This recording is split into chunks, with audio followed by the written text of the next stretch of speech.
Hello dear friends, welcome to all of you my YouTube channel medical education by Ankit. तो आज के video में हम देखने वाले हैं लेवल ऑफ प्रिवेंशन। ठीक है ना, किसी भी डिजीज को या डिजीज हो गया हो तो या होने से पहले कितने लेवल पे उसको प्रिवेंट किया जा सकता है, उसके बारे में हम पूरे एक एक स्टेप बाय हम बात करेंगे। ठीक है ना, प्रिवेंशन कहा जाता है एक लाइन की, prevention is better than treatment. ठीक है ना, बीमारी कोई हो उससे अच्छा है कि आप उससे जो है प्रिवेंट करें, उससे आप खुद को बचा के रखें और बचाव के लिए क्या क्या प्रक्रिया है उस पर आप फोकस करें। ठीक है, तो यह जो है एक बहुत इंपॉर्टेंट टॉपिक है लेवल ऑफ प्रिवेंशन। इसमें काफी कंपटीशन में भी इससे क्वेश्चन पूछा गया है और इससे जो है आपका एकेडमिक जो ईयर है, जो एग्जाम है, उसमें भी ये सवाल पूछा गया है। ठीक है, इसके बारे में टाइप्स बात करेंगे और विद एग्जाम्पल आपको क्लियर कट आपको समझाने वाला हूँ।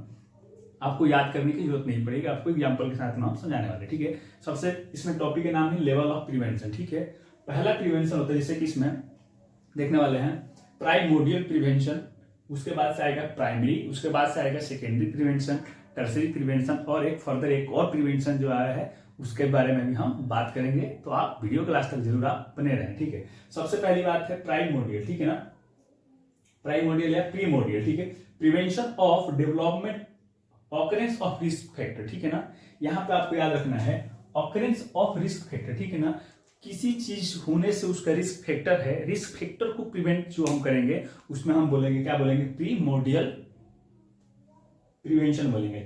फॉर एग्जांपल की प्रिवेंशन ऑफ ओबेसिटी। ठीक है ना, ओबेसिटी ना हो पाए, मोटापा ज्यादा बढ़ ना पाए, इसके लिए हम प्रिवेंट कर रहे हैं। जैसे कि मॉर्निंग में उठ के हम वॉक कर रहे हैं, हम जिम कर रहे हैं, तो ये हम क्या कर रहे हैं कि ओबेसिटी ना हो पाए। ओबेसिटी होने के बाद से कुछ डिजीज के रिस्क फैक्टर है, लेकिन ऑलरेडी एक क्या है, ओबेसिटी एक रिस्क फैक्टर है। ठीक है, अगर ओबेसिटी हुआ तो फर्दर कुछ हमारे जो है डायबिटीज मेलाइटस का, हाइपरटेंशन, कुछ फर्दर कुछ कॉम्प्लिकेशन होने के चांसेस है, डिजीज होने के चांसेस है। ठीक है, लेकिन मेन चीज क्या है, ओबेसिटी को हम प्रिवेंट करने क्या कर रहे हैं, हम एक्सरसाइज कर रहे हैं, जिम कर रहे हैं। ठीक है, तो यहाँ पे जो रिस्क फैक्टर है, रिस्क फैक्टर को प्रिवेंट करने के लिए हम उसमें रखते हैं प्रीमोडियल प्रिवेंशन में रखते हैं। ठीक है, उसके बाद से लाइफ स्टाइल मॉडिफिकेशन, जैसे कि आप मेडिटेशन कर रहे हैं, आप मॉर्निंग में इवनिंग में आप वॉक पे निकल रहे हैं, रनिंग कर रहे हैं, तो क्या एक तरह का लाइफ स्टाइल मॉडिफिकेशन है। आप टाइम से जो है आप खाना खा रहे हैं, टाइम से आपका स्लीपिंग पैटर्न सही है, वेकिंग पैटर्न सारा आपका जो है लाइफ स्टाइल के जो पैटर्न अगर सही है तो उसको क्या बोलेंगे, लाइफ स्टाइल मॉडिफिकेशन। ये प्रीमोडियल में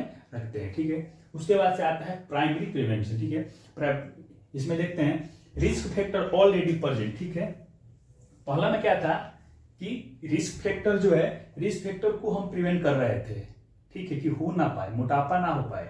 इसमें क्या है, रिस्क फैक्टर प्रेजेंट है, risk factors already present but disease not develop. ठीक है, अब हर कोई मोटापा आदमी को डायबिटीज थोड़ी होता है, लेकिन एक रिस्क रहता है होने का। ठीक है ना, फॉर एग्जाम्पल यहाँ समझिए, it include health promotion and specific protection. ठीक है, हेल्थ प्रमोशन का मतलब हुआ क्या, जैसे कि अभी आपको बताया एग्जाम्पल में, आपका ओबेसिटी ना हो पाए उसके लिए आप जो है रनिंग करते हैं, जिम करते हैं। ठीक है, वो एक तरह का क्या हुआ, हेल्थ प्रमोशन हो गया। अच्छा, आप हेल्दी डाइट ले रहे हैं, डाइट ले रहे हैं तो क्या हुआ कि हमारा जो है हेल्थ जो है प्रमोट हो रहा है, हम डिजीज से उससे प्रिवेंट भी हो रहे हैं, हमारा इम्यूनिटी स्ट्रांग है। और हम अगर प्रोटीन रिच डाइट ले रहे हैं, विटामिन ले रहे हैं, तो हमारे प्रॉपर ऑर्गन्स काम कर रहे हैं, तो एक तरह से हमारे जो बॉडी को एक तरह से प्रमोट हो रहा है, हेल्थ का प्रमोशन हो रहा है। उसके बाद से स्पेसिफिक प्रोटेक्शन। स्पेसिफिक प्रोटेक्शन मतलब कि किसी खास कोई बीमारी हो उसके लिए भी हम अपने को क्या लेते हैं, प्रोटेक्शन लेते हैं। For example immunisation. ठीक है, यहाँ पर मैंने लिखा है इम्यूनाइजेशन। ठीक है, पोलियो ना हो पाए उसके लिए पोलियो का वैक्सीन लगता है, ट्यूबरकुलोसिस ना हो पाए उसके लिए बीसीजी का वैक्सीन लगता है। ठीक है, तो ये वैक्सीन क्यों लगाया जाता है, इसलिए लगाया जाता है कि आप जो है उस स्पेसिफिक जो है डिजीज है जो ना हो पाए उसके लिए आपको प्रोटेक्शन दिया जा रहा है। ठीक है, आपको बचाव दिया जा रहा है। ठीक है, तो यहाँ पे आपको प्राइमरी में क्या है कि ऑलरेडी डिजीज का रिस्क होने का मतलब आपको जो है पॉसिबिलिटी है, प्रोबेबिलिटी है, पॉसिबिलिटी है, उसको हम बचाने के लिए क्या करते हैं, हम इम्यूनाइजेशन देते हैं। फॉर एग्जांपल दूसरा कि आइसोलेशन। आइसोलेशन मतलब कि मान लीजिए जैसे कोविड के टाइम पे देखा था, आइसोलेट क्यों कर रहे थे, क्योंकि ऑलरेडी उनको में जो है होने का चांसेस है। ठीक है, डिजीज होने के चांसेस है, इसलिए उसको हम क्या कर रहे हैं, आइसोलेट अलग कर दे रहे थे। ठीक है, तो यह प्रिवेंशन जो है वो इसमें आएगा, प्राइमरी प्रिवेंशन में आएगा। राइट, उसके बाद से है सेकेंडरी प्रिवेंशन। ठीक है, disease already present, disease already develop या present, it focus of the prevention of complication और प्रोसेस ऑफ डिजीज। ठीक है, फॉर एग्जांपल कि कोई भी डिजीज हो गया है। ठीक है, जैसे कि मान लीजिए डायबिटीज मेलाइटस है। ठीक है, अगर डायबिटीज मेलाइटस को कंट्रोल ना किया जाए तो डायबिटीज मेलाइटस के भी कॉम्प्लिकेशन है, उससे भी आपको होने के चांसेस है। फॉर एग्जांपल कि कोई भी किसी को डिजीज हुआ, फॉर एग्जांपल की सर्जरी हुआ, ठीक है ना, तो सर्जरी ऑलरेडी कोई डिजीज हुआ था तो सर्जिकल से उनको जो है ट्रीट करने की कोशिश किया गया, ठीक है। तो उसमें क्या है, डिजीज ऑलरेडी प्रेजेंट हो गया, लेकिन सर्जरी होने के बाद से कुछ कॉम्प्लिकेशन होने के चांसेस रहते हैं। फॉर एग्जांपल कि अगर पेशेंट बेड पर पड़ा रहे, उसका मोबिलिटी ना हो, उसका पोजीशन चेंज ना हो, तो उसमें क्या होने के चांस रहेगा, बेड सोर होने के चांस रहेगा, एटलेक्टेसिस होने का रहेगा, डीवीटी डीप वेन थ्रोम्बोसिस होने का चांस रहेगा, ठीक है। तो फर्दर कॉम्प्लिकेशन को अगर हम प्रिवेंट कर रहे हैं तो किस में आएगा, सेकेंडरी प्रिवेंशन में आएगा, ठीक है। ये आपको मतलब समझ में आया होगा। तो फोर्थ नंबर है टर्सरी प्रिवेंशन, ठीक है ना। टर्सरी प्रिवेंशन क्या करता है, it focus on improving of quality of life, ठीक है ना। डिजीज या कोई भी अगर कॉम्प्लिकेशन प्रेजेंट है तो उसको कैसे उसका लाइफ को थोड़ा इंप्रूव किया जा सकता है, उसको कोर्स करते हैं, ठीक है। It focus of disability and limitation या रिहेबिलिटेशन, ठीक है ना।